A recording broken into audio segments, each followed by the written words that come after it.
ومولانا محمدا عبده ورسوله. قال الله تبارك وتعالى في القرآن المجيد والفرقان الحميد: أعوذ بالله من الشيطان الرجيم. بسم الله الرحمن الرحيم. إنما المؤمنون إخوة فأصلحوا بين أخويكم واتقوا الله لعلكم ترحمون. يا أيها الذين آمنوا لا يسخر قوم من قوم عسى أن يكونوا خيرا منهم ولا نساء من نساء عسى أن يكن خيرا منهن ولا تلمزوا أنفسكم ولا تنابزوا بالألقاب بئس الاسم الفسوق بعد الإيمان ومن لم يتب فأولئك هم الظالمون. قال النبي صلى الله عليه وسلم: المسلم أخو المسلم لا يظلمه ولا يخذله ولا يحقره. التقوى هاهنا، ويشير إلى صدره 3 مرات. صدق الله العظيم وصدق رسوله النبي الكريم، ونحن على ذلك لمن الشاهدين والشاكرين، والحمد لله رب العالمين. درود پاک پڑھیں. اللهم صل على محمد وعلى آل محمد كما صليت على إبراهيم وعلى آل إبراهيم إنك حميد مجيد. اللهم بارك على محمد وعلى آل محمد كما باركت على إبراهيم وعلى آل إبراهيم إنك حميد مجيد.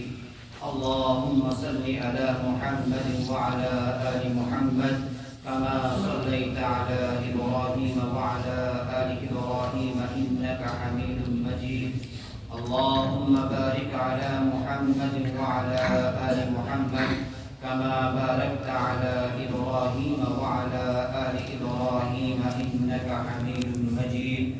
يا رب صل وسلم دائما أبدا على حبيبك خير الخلق كلهم. يا رب صل وسلم دائما أبدا على حبيبك خير الخلق كلهم. محترم حضرات، میرے ایمانی بھائیوں، اللہ رب العزت کا بہت بڑا فضل کرم احسان ہوا. اس اللہ رب العزت نے ہم سب کو دنیا کے مشاغل سے نکال کر اپنے محبوب اور محترم گھر میں آنے کی توفیق عطا فرمائی.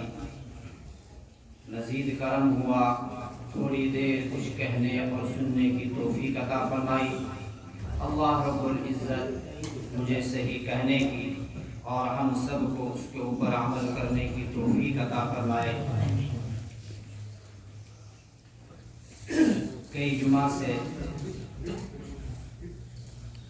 ہمارا سبب یعنی ہمارا موضوع چل رہا تھا کہ جو دنیا کے اندر حالات بدلے ہوئے ہیں، موسمی حالات کو دیکھیں یہ بھی بدلے ہوئے ہیں، حکومتی حالات دیکھیں یہ بھی بدلے ہوئے ہیں.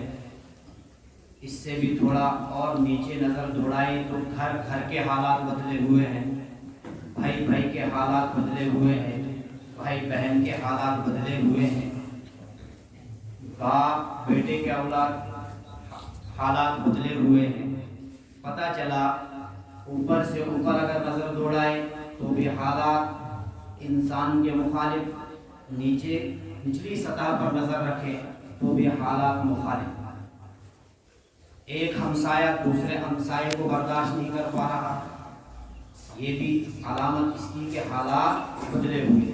ایک وہ دور تھا کہ اللہ کے حبیب صلی اللہ علیہ وسلم جب ہمسایوں کے حقوق بیان کرتے تو صحابہ کرام فرماتے ہیں کہ ہمیں لگتا تھا کہ کہیں میراث میں ان کو حصہ نہ دینا پڑے. تو پتہ چلتا ہے کہ وہ ہمسایوں کے حقوق اللہ کے نبی صلی اللہ علیہ وسلم نے کتنی تاکید فرمائی. لیکن آج بھائی کو نہیں چاہ رہا ہے تو ہمسائے کو پوجا چاہے. پتہ چل رہا یہ حالات کیوں بدلے ہوئے ہیں. اسی نسبت سے کئی جمعہ سے بات ہو رہی ہے. پچھلے جمعہ میں یہاں پر نہیں تھا. آپ حضرات نے حضرت مولانا کا بیان سنا ہوگا. اللہ عمل کی توفیق عطا فرمائے. اسی نسبت سے یہ جو آیت کریمہ میں نے آپ حضرات کے سامنے پڑھی، یہ ایک بہت بڑی وجہ ہے. انسان کبھی کبھی اپنی زبان سے کچھ ایسی بات کہہ دیتا ہے، وہ سمجھتا ہے یہ کوئی بڑا مسئلہ نہیں ہے، لیکن شریعت کی نظر سے اگر اس کو تولا جائے اور اس کو پرکھا جائے اور اس کو دیکھا جائے تو وہ جو بات انسان کہتا ہے وہ بہت ہی تکلیف دہ ثابت ہوتی. انہی چند باتوں کا ذکر اللہ رب العزت نے اس آیت مبارکہ میں فرمایا. انما المؤمنون اخوة فاصلحوا بین اخویکم واتقوا اللہ لعلکم ترحمون. پہلی آیت مبارکہ اس میں اللہ رب العزت بتا رہے ہیں انما المؤمنون اخوة، کہ تمام کے تمام ایمان والے، تمام کے تمام مسلمان یہ تو آپس میں بھائی بھائی. اور جتنی بھی قومیں گزری یا جتنی بھی قومیں آج دنیا کے اندر ہے ایمان والوں کے علاوہ، ان کا ایسا بھائی چارہ نہیں ہے جیسا ایمان والوں کا ہے، جیسا اسلام کا بھائی چارہ ہے. یہ چاہے ایشیا کا رہنے والا ہے، چاہے یورپ کا رہنے والا ہے، دنیا کے کسی بھی کونے کا رہنے والا ہے، لیکن ایک اللہ کو مانتا ہے. حضرت نبی کریم صلی اللہ علیہ وسلم کو اللہ کا پیغمبر مانتا ہے، قرآن کو مانتا ہے، اللہ کے نبی صلی اللہ علیہ وسلم کے فرامین کو مانتا ہے. تو پتہ چلا یہ رشتہ پوری دنیا میں ایک ہے. اسی کو قرآن کریم نے بھی کہا انما المؤمنون اخوة، ایمان والے تو آپس میں بھائی بھائی ہوتے ہیں. اللہ کے حبیب صلی اللہ علیہ وسلم نے بھی فرمایا المسلم اخو المسلم، ایک مسلمان دوسرے مسلمان کا بھائی. لیکن یہ خرابیاں کہاں سے پیدا ہوتی ہیں؟ آج ہم دیکھتے ہیں کہ ہم فرقوں میں بٹ چکے ہیں. ایک فرقہ دوسرے فرقے کو گوارا نہیں کرتا، ایک فرقہ دوسرے فرقے کے اوپر کفر کے فتوے داغ رہا ہے، کفر کے فتوے لگا رہا ہے، ایک فرقہ دوسرے فرقے کو کافر کہہ رہا ہے. لیکن قرآن تو ہمیں یہ درس نہیں دیتا. جس شریعت کو ہم ماننے والے ہیں، جس اللہ کے لا کو ہم ماننے والے ہیں، اس لا کے اوپر نظر دوڑائی جائے، لیکن اس میں تو اس کی ذرہ برابر بھی گنجائش نہیں ہے. لیکن آج ہم بالکل دو ٹوک الفاظوں میں ایک فرقہ دوسرے فرقے کو کافر کہہ رہا ہے. لیکن قرآن اور اللہ کے نبی صلی اللہ علیہ وسلم کے فرامین ہمارے سامنے ہیں. قرآن کو ہم کھول کر دیکھیں. قرآن تو کہہ رہا ہے انما المؤمنون اخوة فاصلحوا بین اخویکم واتقوا اللہ. یہ کہاں سے بگاڑ پیدا ہوتا ہے؟ جو آگے آیت کریمہ میں اللہ رب العزت فرما رہے ہیں انما المؤمنون اخوة فاصلحوا بین اخویکم، کہ یہ انسان کی فطرت ہے کہ کبھی اونچ نیچ ہو سکتی ہے. ایک کا مزاج دوسرے کے مزاج سے نہیں مل سکتا ہے. آپ کے اندر اونچ نیچ ہو سکتی ہے، مزاج نہیں مل پاتے ہیں. لیکن جب ایسا ہو جائے فاصلحوا بین اخویکم، کہ آپس میں بھائیوں کے درمیان صلح کرا لو، آپس میں صلح کرا لو، آپس میں صلح کر لو، اس کو جھگڑے اور فساد کا باعث مت بناؤ. انما المؤمنون اخوة فاصلحوا بین اخویکم. لیکن یہ سوچ، یہ سمجھ، یہ طریقہ آئے گا کیسے؟ واتقوا اللہ، کہ جب تم اپنے دل کے اندر تک اللہ کا ڈر پیدا کرو گے، اللہ کا خوف پیدا کرو گے، تو یہ چیزیں تمہارے اندر پیدا ہو سکتی ہے. اگر اللہ کا ڈر ہی دل کے اندر سے نکل جائے تو پھر اگر دو فریقوں کے درمیان جھگڑا ہو رہا ہوگا، دو فریقوں کے درمیان انبن ہو رہی ہوگی، تو تیسرا آئے گا وہ اس کو اور آگ لگانے کی کوشش کرے گا. یہ تب ہی ہوتا ہے کہ جب اللہ کا ڈر دل کے اندر سے نکل جاتا ہے. قرآن کریم تو کہہ رہا ہے انما المؤمنون اخوة فاصلحوا بین اخویکم واتقوا اللہ، کہ اللہ تعالیٰ کا ڈر اپنے اندر پیدا کرو، تقوی والی زندگی، پرہیزگاری والی زندگی کے اوپر اپنے آپ کو کھڑا کرو. جب ایسا کرو گے تو آپ کے اندر یہ صفات پیدا ہو جائیں گی کہ اگر آپس میں دو کے مزاج نہیں مل رہے ہیں، ان کی انبن ہو رہی ہے، تو آپ ان کے درمیان صلح کرانے کی کوشش کرو۔ آج ہم اپنے معاشرے کے اندر، اپنے گھروں کے اندر، اپنے محلوں کے اندر نظر دوڑائے کہ چھوٹی چھوٹی بات لے کر انسان جھگڑے پہ اتر آتا ہے، لڑائی کے اوپر اتر آتا ہے، گالم گلوز کے اوپر اتر آتا ہے۔ کیوں؟ اللہ کا ڈر آج ہمارے دلوں کے اندر نہیں ہے۔ اللہ تعالیٰ سے جیسا ڈر رکھنا چاہیے تھا، اگر کسی سے پوچھا جائے، اگر دو لڑنے والوں سے پوچھا جائے کیا اللہ کا خوف نہیں ہے، ضرور وہ زبان سے کہیں گے بے شک اللہ کا خوف ہے، اللہ کا ہم ڈر رکھتے ہیں، لیکن عملاً جو ان کا عمل بتا رہا ہے پتہ چلا اللہ کا ڈر نہیں ہے۔ کیوں؟ اللہ کا ڈر کیسا ہونا چاہیے اس کو بھی قرآن کریم میں اللہ رب العزت نے بتا دیا کہ حق تقاتہ، کہ جیسا اللہ سے ڈرنے کا حق ہے ویسا اس سے ڈرا جائے۔ اگر اللہ کا ڈر انسان کے دل کے اندر پیدا ہو جائے تو گناہ نہیں وہ کرے گا، چاہے وہ خلوت میں ہو، جلوت میں ہو، اندھیرے میں ہو، روشنی میں ہو، انفرادی طور پر ہو، یا کسی مجمع کے اندر ہے، دکان پر ہے، ملازمت پر ہے، زراعت پر ہے، مزدوری پر ہے، کسی بھی شعبے میں اگر وہ ہوگا، جب اس کو اللہ کا ڈر ہوگا تو وہ گناہ کرنے سے، غلط کرنے سے، دوسرے کو دھوکہ دینے سے باز آ جائے گا۔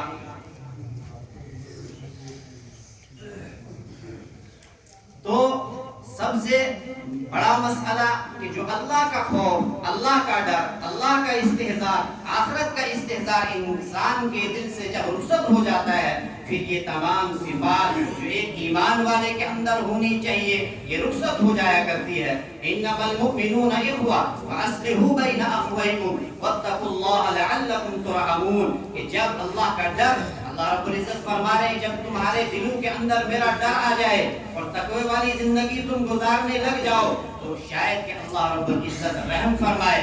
آگے والی آیت میں کیا کچھ اور بیماریوں کا تذکرہ فرمایا گیا، یا ایھا الذین آمنوا لا یسخر قوم من قوم، یا ایھا الذین آمنوا، اے ایمان والو، اے وہ لوگوں جو ایمان کا دعویٰ کرتے ہو، اے وہ لوگوں جو ایمان لے آئے ہو، یا ایھا الذین آمنوا لا یسخر قوم من قوم عسى ان یکونوا خیرا منهم، کہ ایک دوسرے کا مذاق مت اڑاؤ، ایک دوسرے کو نیچا مت دکھاؤ۔ لا یسخر قوم من قوم، یہ خصوصاً مرد حضرات کو خطاب ہے کہ لا یسخر قوم من قوم، ایک قوم دوسری قوم کا مذاق نہ اڑائے، ایک قوم دوسری قوم کو نیچا نہ دکھائے، ایک مردوں کی جماعت دوسرے مردوں کی جماعت کو نیچا نہ دکھائے۔ لا یسخر قوم من قوم عسى ان یکونوا خیرا منهم، ممکن ہے کہ وہ تم سے بہتر ہو، ممکن ہے کہ وہ ان جماعت سے، جو جماعت دوسرے کے اوپر الزام تراشی کر رہی ہے، جو جماعت دوسرے کو برا کہہ رہی ہے، عسى ان یکونوا خیرا منهم، ہو سکتا ہے جو الزام تراشی کرنے والی جماعت ہے، جس کو ملزم ٹھہرا رہی ہے، عسى ان یکونوا خیرا منهم، ہو سکتا ہے کہ وہ اللہ تعالیٰ کے نزدیک تم سے بہتر ہو۔ آگے عورتوں کو الگ سے خطاب کیا جا رہا ہے، عسى ان يكونوا خيرا منهم ولا نساء من نساء عسى ان يكن خيرا منهن، اور عورتوں کے اندر یہ صفت ہونی چاہیے کہ وہ ایک دوسرے کو کمتر سمجھے، ایک دوسرے کا مذاق بنائے۔ عسى ان يكن خيرا منهن، امید ہے، ممکن ہے کہ وہ ان سے بہتر ہو۔ عسى ان يكن خيرا منهن ولا تلمزوا انفسكم ولا تنابزوا بالالقاب، یہ جو دو باتیں ہیں، یہ جو دو بری صفتیں ہیں، یہ اس وقت گھر گھر کے اندر ہے، فرد فرد کے اندر ہے، بڑے چھوٹے کے اندر ہے، عالم اور جاہل کے اندر ہے، ہر ایک ان دو بری صفات کے ساتھ متصف ہے۔ وَلَا تَلْمِزُوا أَنفُسَكُمْ، کہ ایک دوسرے کو برے الفاظ سے مت پکارو، وَلَا تَلْمِزُوا أَنفُسَكُمْ، وَلَا عیب جوئی مت کرو، وَلَا تَلْمِزُوا أَنفُسَكُمْ وَلَا تَنَابَزُوا بِالْأَلْقَابِ، اور برے لقب کے ساتھ ایک دوسرے کو ملقب مت کرو، ایک دوسرے کو برے القاب سے مت پکارو۔ لیکن آج انسان چھوٹی سطح پر نظر دوڑائے، بڑی سطح پر نظر دوڑائے، ان لوگوں میں بھی کہ جو دین سے تھوڑے دور ہیں، اور ان لوگوں میں بھی جو اپنے آپ کو دیندار سمجھتے ہیں، دین کا دم بھرتے ہیں، اسلام کو جاننے والے ہیں، یہ تمام کے اندر یہ بیماری ہے۔ وَلَا تَلْمِزُوا أَنفُسَكُمْ وَلَا تَنَابَزُوا بِالْأَلْقَابِ بِئْسَ الِاسْمُ الْفُسُوقُ بَعْدَ الْإِيمَانِ وَمَن لَّمْ يَتُبْ فَأُولَٰئِكَ هُمُ الظَّالِمُونَ۔ اللہ رب العزت فرما رہے ہیں کہ اگر ان بیماریوں سے توبہ نہیں کرو گے، ان بیماریوں سے لوٹ کر نہیں آؤ گے، وَمَن لَّمْ يَتُبْ فَأُولَٰئِكَ هُمُ الظَّالِمُونَ، تو یہی لوگ ظالم ہیں، ظلم کرنے والے ہیں۔ آج انسان اپنے گریبانوں میں جھانکے، اپنے گھر کے اندر دیکھے، گھر کا بڑا، گھر کا چھوٹا، گھر کی عورتیں اور محلے کی مستورات، ہر ایک گاؤں میں، ہر ایک محلے میں، ہر ایک کنج میں یہ ایک چیز بھر کر گئی ہے کہ کوئی بھی یہ گوارا نہیں کرتا ہے کہ میں اپنے بھائی کو اپنے سے بہتر سمجھوں، میں اپنے بھائی کی تعریف کروں۔ نہیں، جب بھی زبان سے کسی کا ذکر کیا جاتا ہے اور برے الفاظ سے ہی کیا جاتا ہے، اور یہ اتنی بری بات ہے کہ یہ انسان شروعات کرتا ہے، زبان سے الفاظ ادا کرتا ہے اور کہتے ہوئے یہ سمجھتا ہے کہ یہ کوئی بڑا مسئلہ نہیں ہے، لیکن میرے ایمانی بھائیوں یہ بہت خطرناک مسئلہ ہے کہ یہ جو چیزیں ہیں، ایک دوسرے کے بارے میں جو ہم بدگمانیاں پالتے ہیں، ایک دوسرے کو جب ہم برے الفاظ سے پکارتے ہیں، ایک دوسرے کو جب تحقیر کی نظر سے دیکھتے ہیں، حقارت کی نظر سے دیکھتے ہیں، کمتر سمجھتے ہیں،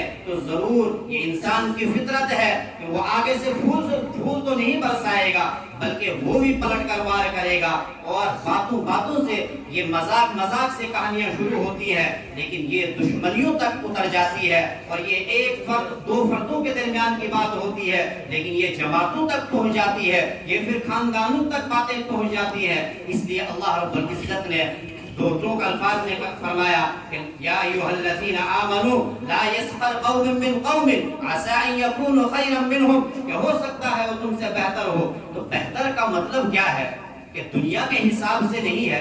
اللہ کے حبیب صلی اللہ علیہ وسلم نے اس کی اور مزید تشریح فرمائی، المسلم اخو المسلم، کہ مسلمان کا بھائی ہے، لا یظلمہ ولا یخذلہ ولا یحقرہ، التقوی ھاہنا ویشیر الی صدرہ ثلاث مرات۔ اللہ کے حبیب صلی اللہ علیہ وسلم فرما رہے ہیں کہ مسلمان تو مسلمان کا بھائی ہوتا ہے جب ایک بھائی اپنے دوسرے بھائی کے لیے برا نہیں چاہتا ہے۔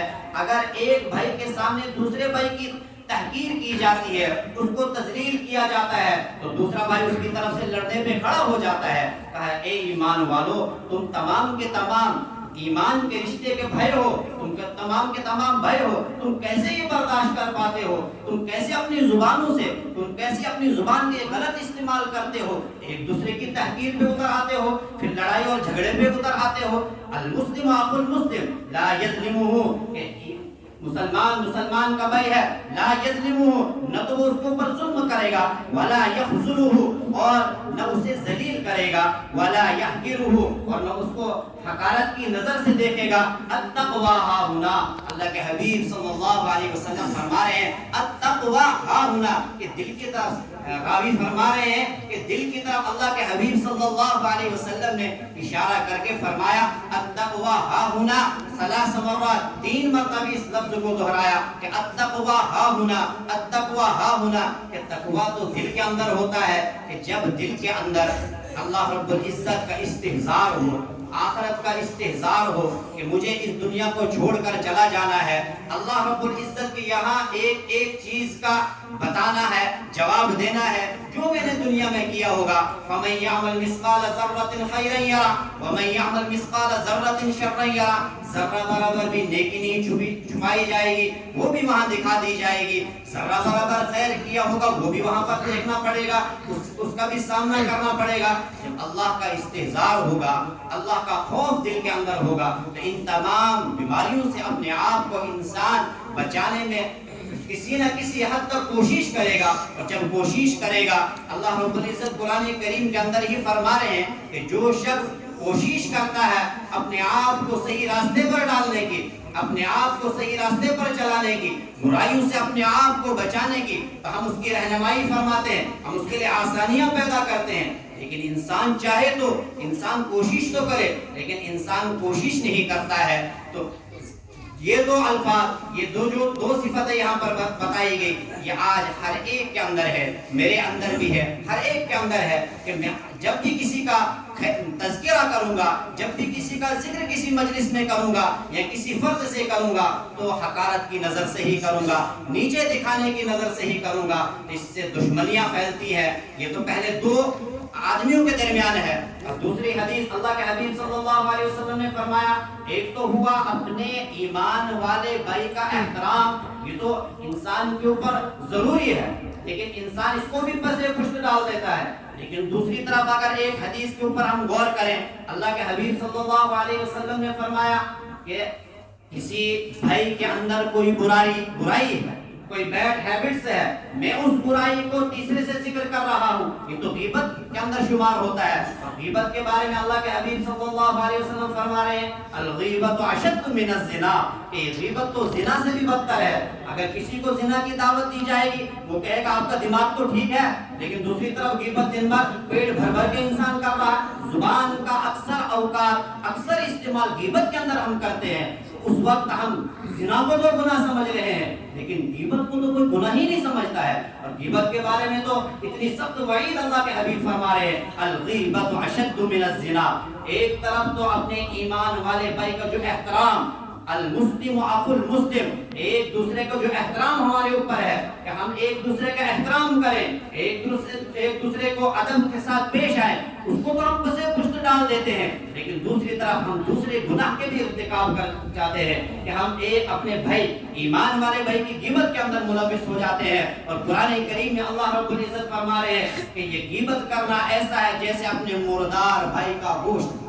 کیا کوئی پسند کرے گا؟ اللہ رب العزت سوالیہ انداز میں آگے فرما رہے ہیں، کیا تم اپنے مردار بھائی کا گوشت کھانا پسند کرو گے؟ اگر نہیں کرو گے تو غیبت کیسے کرو گے؟ آج گھر گھر میں، فرد فرد میں، بڑے میں چھوٹے میں، عالم میں جاہل میں، ہر ایک میں یہ بیماریاں گھر کر گئی ہیں۔ تبھی یہ حالات بدلے ہوئے ہیں۔ ہم سمجھ رہے ہیں کہ میں تو نماز بھی پڑھ رہا، میں تو روزے بھی رکھتا ہوں، عمرے پہ عمرے بھی کر رہا ہوں، بیت اللہ کی زیارت بھی کر رہا ہوں اور صدقہ خیرات بھی کر رہا ہوں، لیکن میرے ایمانی بھائیو، یہ نماز، روزہ، زکوٰۃ یہ تو 5% دین ہے، 95% دین تو آداب، اخلاق، ان تمام میں ہے۔ اس کا تو ہم نے جنازہ نکال لیا ہے۔ تو یہ حالات سازگار کیسے ہوں گے؟ مسجدوں میں دعا کرانے سے یہ مسئلے حل ہونے والے نہیں۔ فردن فردن ہر ایک کو اللہ رب العزت کے سامنے توبہ کرنا ہوگا، رجوع الی اللہ ہونا پڑے گا کہ جو میرے اندر خامیاں ہے، اے رب اب تک جو غفلت میں زندگی گزری میں معافی چاہتا ہوں زندگی سے۔ اب جو ایام بچے ہوئے ہیں، میری زندگی جو لمحات بچے ہوئے ہیں، میں توبہ کرتا ہوں، آج کے بعد میں کسی کو حقارت کی نظر سے نہیں دیکھوں گا، کسی کی میں غیبت نہیں کروں گا، کسی ایمان والے بھائی کو ذلیل نہیں کروں گا۔ آج تو گلی گلی، چوراہے جہاں پر بھی دو آدمی ملتے ہیں، یہی ذکر ان کی زبان سے ہوتا ہے، فلاں ایسا۔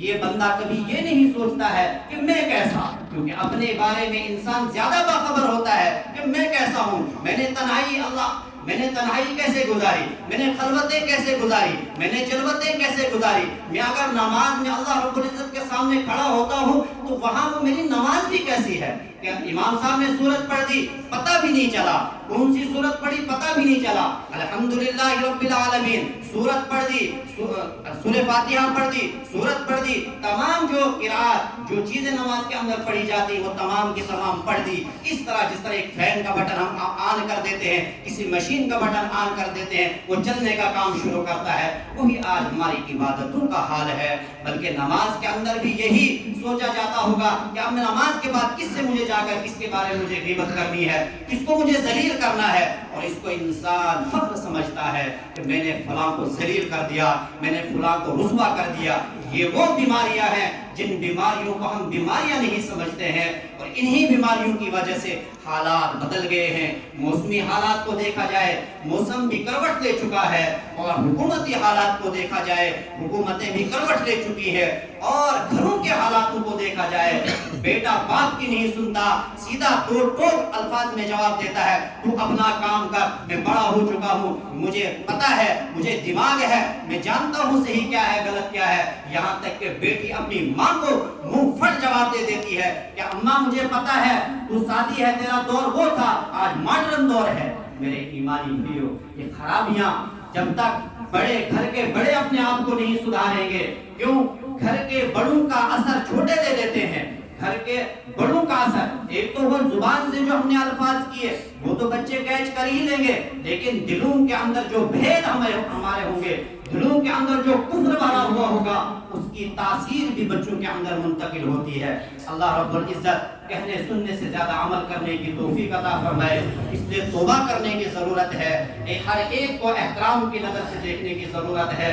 غیبتوں سے، جھوٹ سے، بہتان تراشی سے، تمام فواہشات سے اپنے آپ کو تائب کرنے کی ضرورت ہے. اللہ رب العزت سے توبہ کرنے کی ضرورت ہے کہ اللہ اے ربا جو گناہ اب تک ہوئے ان تمام سے میں توبہ کرتا ہوں. کہ بندہ جب بھی دعا کرتا ہے اللہ رب العزت کو پکارتا ہے اے ربا حال بڑے میری حالت کی طرف متوجہ ہو جا، تو اللہ رب العزت کی طرف سے بھی جواب آتا ہے بندہ پہلے اپنے نام اعمال تو چیک کر، تیرے نام اعمال میں ہے کیا؟ خالی نماز کو تو نے دین سمجھ لیا، خالی روزے کو تو نے دین سمجھ لیا، یہ تو بنیاد ہے. اصل دین 95% دین تو اخلاقیات میں ہے، عادات میں ہے، معاشرت میں ہے، معاملات میں ہے. جن تمام چیزوں کا ہم نے جنازہ نکال لیا ہے. اللہ رب العزت کہنے سننے سے زیادہ عمل کرنے کی توفیق عطا فرمائے. اللہ رب العزت نے جو میری زبان سے خیر نکالا اللہ ہم سب کو اس کے اوپر عمل کرنے کی توفیق عطا فرمائے. اگر کوئی شر نکلا اللہ رب العزت ہمارے ذہنوں سے اس کو مٹا دے. وما علینا الا البلاغ.